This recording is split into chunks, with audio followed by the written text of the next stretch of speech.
Hello दोस्तों, आप सुन रहे हैं विश्वामित्र का आगमन।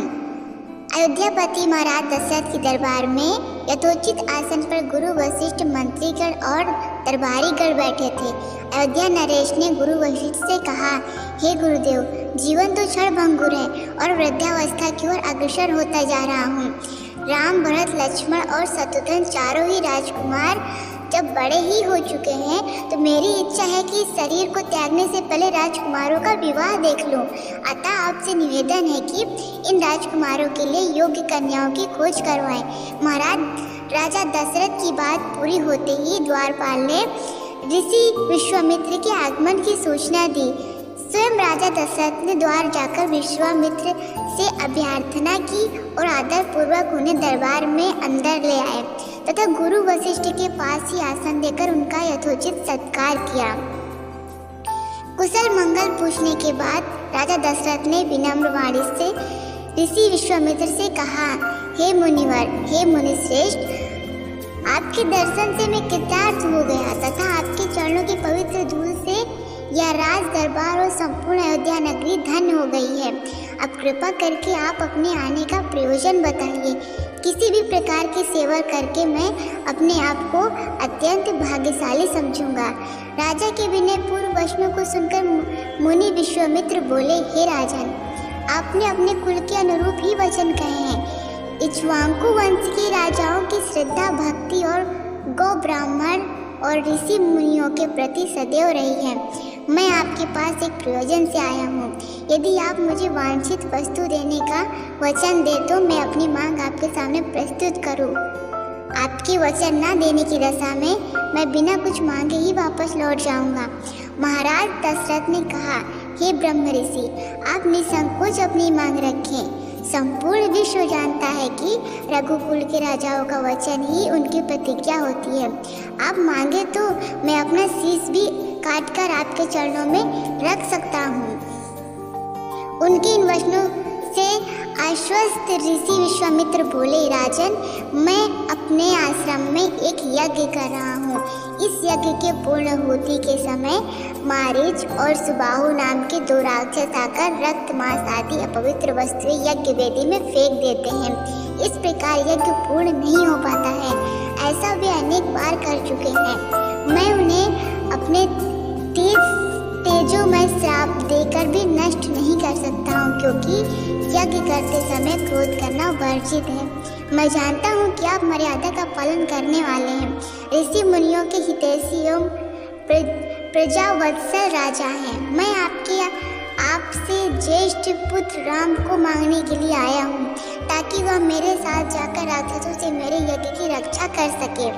मुझे पता है कि राम आसानी के साथ उन दोनों का संहार कर सकते हैं। अतः केवल 10 दिनों के लिए राम को मुझे दे दीजिए। कार्य पूर्ण होते ही मैं उन्हें सकुशल आपके पास वापस कर दूंगा। विश्वामित्र की बात सुनकर राजा दशरथ को अत्यंत विषाद हुआ। ऐसा लगने लगा कि अभी वे मूर्छित हो जाएंगे, लेकिन स्वयं को संभालकर उन्होंने कहा, मुनिवर, राम अभी बालक है, राक्षसों का सामना करना संभव नहीं होगा। आपके यज्ञ की रक्षा करने के लिए मैं स्वयं ही जाने के लिए तैयार हूँ। विश्वामित्र बोले, राजन, आप तनिक भी संदेह न करें कि राम उनका सामना नहीं कर सकते। मैंने अपने योग बल से उनकी शक्तियों का अनुमान लगा लिया है। आप निशंक होकर राम को मेरे साथ भेज दीजिए। इस पर राजा दशरथ ने उत्तर दिया, हे मुनिश्रेष्ठ, राम ने अभी तक किसी राक्षस के माया प्रपंचों को नहीं देखा और उसे इस प्रकार का युद्ध का अनुभव भी नहीं है। जब से उन्हें जन्म लिया है, मैंने उसे अपनी आंखों के सामने से कभी ओझल भी नहीं होने दिया है। आपसे निवेदन है कि कृपा करके मुझे सशय्य स्वयं चलने की आज्ञा दें। पुत्र मोह से ग्रसित होकर राजा दशरथ को अपनी प्रतिज्ञा से विचलित होते देख ऋषि विश्वामित्र आवेश में आ गए और कहने लगे, राजन, मैं नहीं जानता था कि रघुकुल में आप अब प्रतिज्ञा पालन करने की परंपरा समाप्त हो गई है। यदि जानता होता तो मैं कदापि नहीं आता। लो, अब मैं चला जाता हूँ। बात समाप्त होते ही उनका मुख क्रोध से लाल हो गया। विश्वामित्र को इस प्रकार क्रोध करते देख दरबारी गण एवं प्रकार के अनिष्ट की कल्पना से वे कांप उठे। गुरु वशिष्ठ ने राजा को समझाया, कहा, हे राजन, पुत्र के मोह में ग्रसित होकर रघुकुल के मर्यादा, प्रतिज्ञा पालन और सत्यनिष्ठा को कलंकित मत कीजिए। मैं आपको परामर्श देता हूँ कि आप राम के बालक होने की बात को भूलकर एवं निशंक होकर राम को मुनिराज के साथ भेज दीजिए। महामुनि अत्यंत विद्वान, नीति निपुण और अस्त्र शस्त्र के ज्ञाता हैं। मुनिवर के साथ जाने से राम का किसी प्रकार से भी अहित नहीं हो सकता। उल्टे वे उनके साथ रहकर शस्त्र और शास्त्र विद्याओं में अत्यधिक निपुण हो जाएंगे तथा उनका कल्याण ही होगा। गुरु वशिष्ठ के प्रवचनों से आश्वस्त होकर राजा दशरथ ने राम को बुला भेजा। राम के साथ साथ लक्ष्मण भी वहां चले आए। राजा दशरथ ने राम को ऋषि विश्वामित्र के साथ जाने की आज्ञा दी। पिता की आज्ञा शिरोधार्य करके राम के मुनिवर के साथ जाने के लिए तैयार हो जाने पर लक्ष्मण ने भी ऋषि विश्वामित्र से कहा, विश्वामित्र से साथ चलने के लिए प्रार्थना की और अपने पिता से भी राम के साथ जाने के लिए अनुमति मांगी। अनुमति मिल जाने पर राम और लक्ष्मण सभी गुरुजनों से आशीर्वाद लेकर ऋषि विश्वामित्र के साथ चल पड़े। समस्त अयोध्या निवासियों ने देखा कि मंद और धीरे गति से जाते हुए मुनिश्रेष्ठ विश्वामित्र के धीरे धीरे पीछे पीछे कंधों पर धनुष और तरकस में बाढ़ रखे दोनों भाई राम और लक्ष्मण ऐसे लग रहे हैं मानो कि ब्रह्मा जी के पीछे पीछे दोनों अश्वनी कुमार चले जा रहे हों। अद्भुत क्रांति। ये युक्त दोनों भाई मोह की त्वचा से बने हैं। ये दोनों भाई गोह की त्वचा से बने हैं। दास्ताने पहने हुए थे। हाथों में धनुष और क्रांति में तीक्ष्ण धार वालों कृपालों शोभायमान हो रही हैं। ऐसा प्रतीत होता है मानो स्वयं सौरगी शरीर धारण करके चले आ रहे हों।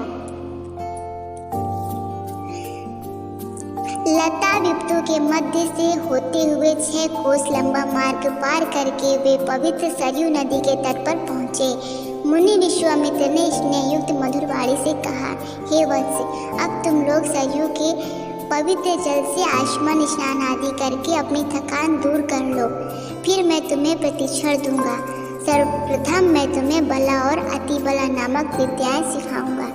इन विद्याओं के विषय में राम के द्वारा जिज्ञासा प्रकट करने पर ऋषि विश्वामित्र ने बताया, ये दोनों ही विद्याएं असाधारण हैं। इन विद्याओं में पारंगत व्यक्तियों की गिनती संसार के श्रेष्ठ पुरुषों में होती है।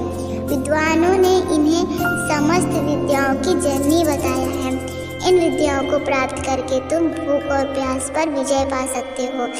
इन तेजोमय विद्याओं को पाने का अधिकारी समझकर मैं तुम्हें इन्हें प्रदान कर रहा हूँ। राम और लक्ष्मण के स्नान आदि से निवृत्त होने के पश्चात विश्वामित्र जी ने उन्हें इन विद्याओं की दीक्षा दी। इन विद्याओं के प्राप्त हो जाने पर उनके मुख मंडल पर अद्भुत क्रांति आ गई। तीनों ने सरयू तट पर विश्राम किया। गुरु की सेवा करने के पश्चात दोनों भाई सैयाओं पर सो गए।